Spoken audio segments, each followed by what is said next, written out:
بسم اللہ الرحمن الرحیم۔ رمشا اور شہباز بہت ہنسی خوشی ازدواجی زندگی گزار رہے تھے۔ یہ سب رمشا کی نن سے برداشت نہیں ہوتا تھا۔ ایک دن وہ اپنے بچوں اور شوہر سمیت اپنے بھائی کے گھر آئی۔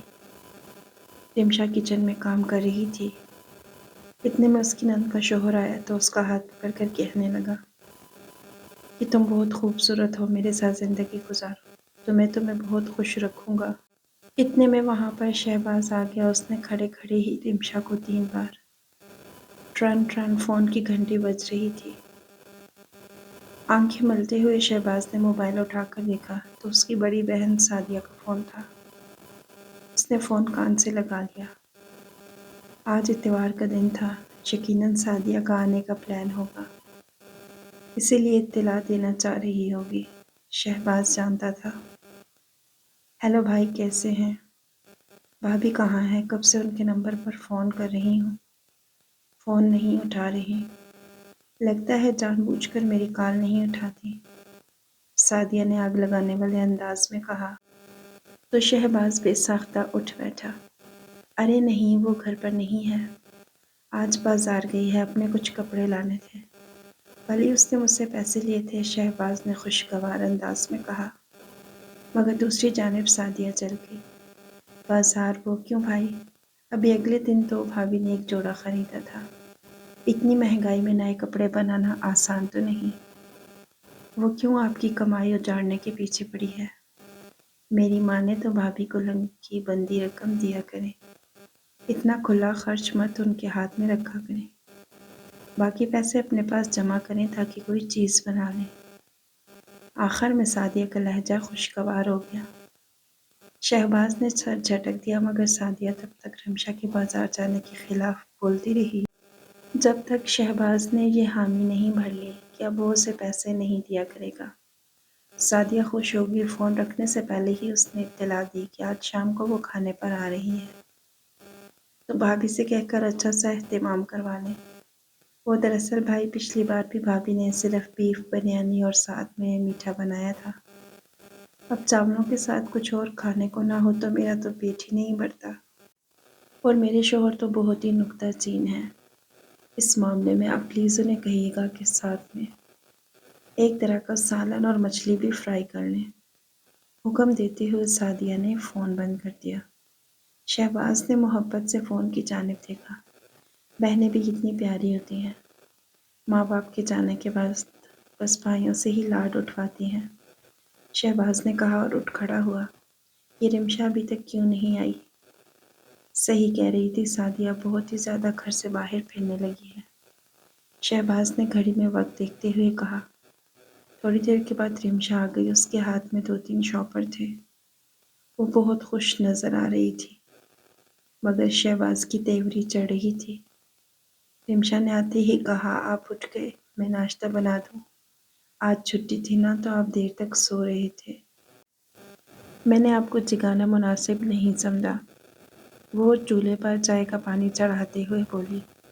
شہباز نے غصے میں سر جھٹک دیا، رہنے دو، میں نے خود ہی بنا کر چائے پی لی ہے، تمہیں میرا احساس ہوتا تو بازار نہ جاتی، پتہ نہیں ہے کہ ہفتے میں ایک ہی چھٹی ہوتی ہے میری، اس میں بھی تو میں اپنی شاپنگ کی پڑ گئی، شہباز اچانک سے بولا۔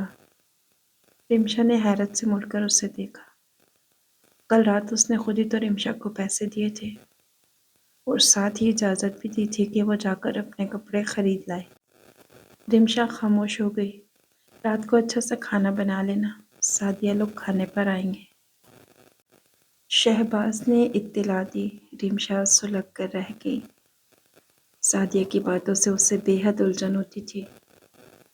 وہ جب بھی آتی کرید کرید کر اس کے اور شہباز کے آپس کے رشتے کے متعلق پوچھتی رہتی تھی۔ آج بھی اس نے آنا تھا۔ رمشا نے سر جھٹکا اور جلدی سے رات کے کھانے کی تیاری کرنے لگی۔ شام ہوتے ہی سعدیہ اپنے شوہر اور 3 بچوں سمیت آدم کی، مگر صرف یہی نہیں، وہ آتے ہوئے اپنی دونوں چھوٹی شادی شدہ بہنوں کو بھی ساتھ لیتی آئی، اور اس وقت تینوں فیملیاں لاؤنج میں بیٹھی زور زور سے کہے لگا رہی تھیں۔ ان کے بچوں نے پورے گھر میں ادھم مچا رکھا تھا۔